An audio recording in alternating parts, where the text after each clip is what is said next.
poder sobre os jovens que estão nas igrejas.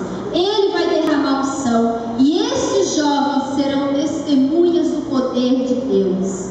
Serão testemunhas da graça de Deus, testemunhas da santidade de Deus. Deus derramará poder sobre o jovem desta geração. Eles serão fortes como leão, terão olhos como de águias e pés como os das corças. Correrão pelas nações, terão voz profética como de leão e terão visões como de águias. É isso que Deus vai fazer. Aqui no norte, a gente ainda vê muitos jovens na igreja, mas lá no sul, pense em você, muitas igrejas não têm cultos para os jovens. Não tem redes para os jovens na nossa igreja. Nós temos, mas muitas não têm. Sabe por quê? Porque não tem jovens na igreja. Eles não estão na igreja, não estão na igreja, então tem programação para eles. Não existe isso. Muitas igrejas lá são assim e a gente fica admirado. Eu falei, meu Deus, mas por que não tem? Porque não existe. Existem alguns que ali cresceram e alguns que se converteram e estão lá, mas quase não existe, eles estão todos aí pelo mundo afora. Mas eu creio, queridos, que os poucos que estão na igreja, Deus vai usá-los e vai levantá-los. E vai acontecer, queridos, nesses dias, aquilo que está escrito em Joel capítulo 2, 28, que diz assim: acontecerá que depois derramarei o meu espírito sobre toda a carne. Vossos filhos e vossas filhas profetizarão, vossos velhos sonharão e vossos jovens terão visões. Deus dará visão aos jovens, eles serão sonhadores. Então Deus vai derramar poder sobre a juventude, para que estes possam ser testemunhas do seu evangelho e do seu poder sobre toda a terra. Então Deus usará forças dos jovens, Ele vai usar o seu vigor, as suas ideias, e Ele vai colocar em seus corações imensos um sonho, uma visão, e vai encher de paixão vocês por essa visão. Amém, queridos? Então, queridos, quando isso acontecer, queridos, eu creio que vai haver uma transformação da juventude. E é sobre isso que eu quero falar. Porque os jovens que estão na igreja, eles não mais estarão voltados para as coisas deste mundo, mas eles serão jovens transformados, serão jovens de atitude, jovens que não se deixam moldar por este século, mas que possam transformá-lo por uma mente renovada. E é isso que eu quero falar nessa noite, sobre jovens de atitude. E nós precisamos de jovens que sejam de atitudes, que não misturam o santo com o profano, porque hoje nós temos visto muito a santidade misturada com o profano.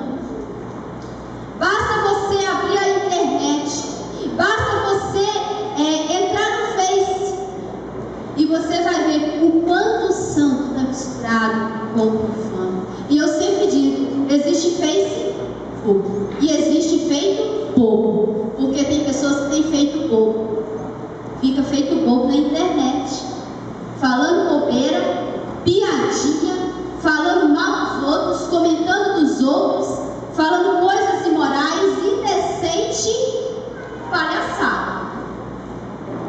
Fala, Deus. Palhaçada.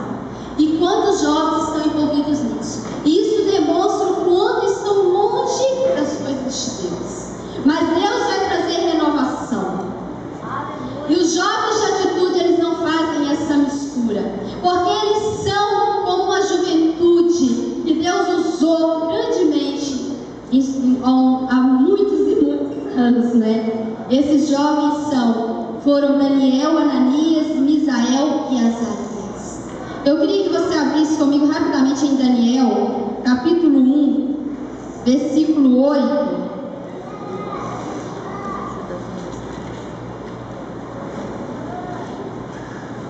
E Daniel assentou no seu coração não se contaminar com a porção do manjar do rei, nem com o vinho que ele bebia. Portanto, pediu ao chefe dos eunucos que lhe concedesse que não se contaminasse.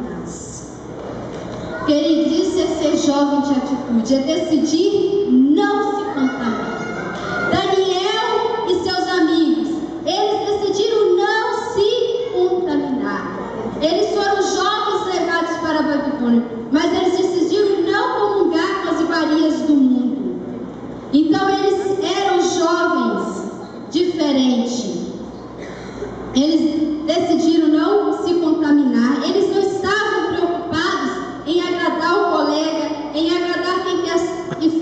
fosse, mas eles estavam preocupados em agradar a Deus. Então, jovens de atitude não ficam se agarrando pelas esquinas das ruas, não ficam perdendo seu tempo com coisas banais na internet, com piadinhas gospel, né? Com esses tipos de coisa. Eles sabem, são convictos que eles não são igual à maioria.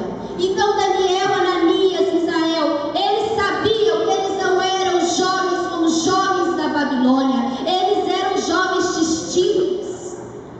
Eles eram diferentes. Eles tinham um propósito, eles tinham visão, e eles sabiam que Deus tinha um projeto na vida deles. Eles tinham direção. Eles não eram como qualquer jovem. Então eles sabiam exatamente quem eles eram e onde Deus os queria colocar. E Deus quer fazer isso na sua vida. Ele vai te dar visão e sonho, e você vai saber exatamente quem você é, e onde Deus quer te levar, e onde Deus quer te colocar. Você vai saber disso porque Deus vai te dar isso. Então eles eram jovens de atitude e não se contaminaram com os prazeres do mundo de seus dias. Eles estavam em um reino distante, longe de seus pais, longe de seus líderes religiosos, em uma nação pagã. Se eles fizessem algo de errado, queridos, ninguém saberia. Mas eles eram jovens de princípios, diferentes, de atitudes, e eles queriam agradar a Deus. Sabe o que aconteceu no Rio Grande do Sul? Que morreram lá aqueles jovens, a maioria adolescentes, queridos, naquela boate. Muitos que estavam ali eram evangélicos. Sabiam? Porque é muito comum, lá é uma região universitária, uma cidade universitária, é muito comum em regiões universitárias, porque os jovens vão estudar, ficam longe de seus pais e se envolvem com muitas coisas. E existem muitos jovens evangélicos que acabam se contaminando com o mundo e não transformando o mundo. E ali estavam e ali morreram. Muito triste isso, mas é verdade. Mas Deus vai transformar isso. Então Daniel e seus amigos não se contaminaram. Eles sabiam que não podiam se dobrar diante da circunstância. Eles viviam por princípios e escolheram não se contaminar.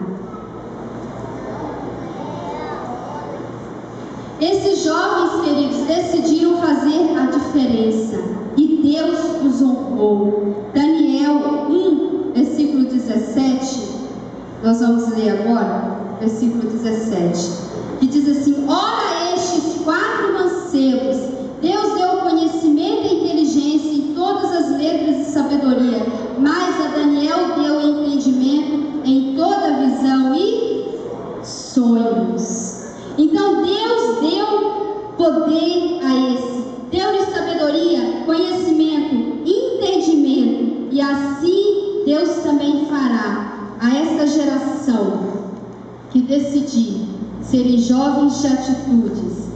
Se você decidir ser um jovem de atitude, Deus mudará a sua identidade. Ele derramará sobre ti o seu poder e fará de ti um jovem cheio do Espírito Santo. E Ele vai te levar a lugares nunca alcançados. Ele fará de ti forte como um leão. Você será forte e o maligno não poderá te resistir. Você vai resistir ao pecado, você vai resistir à contaminação, e vocês serão a cura para os jovens que estão perdidos. E Ele te dará visão diária. Você será um jovem que terá visão e uma voz profética como resposta para essa geração. Amém, queridos? Coloque-se de pé, nós vamos estar orando nesse momento.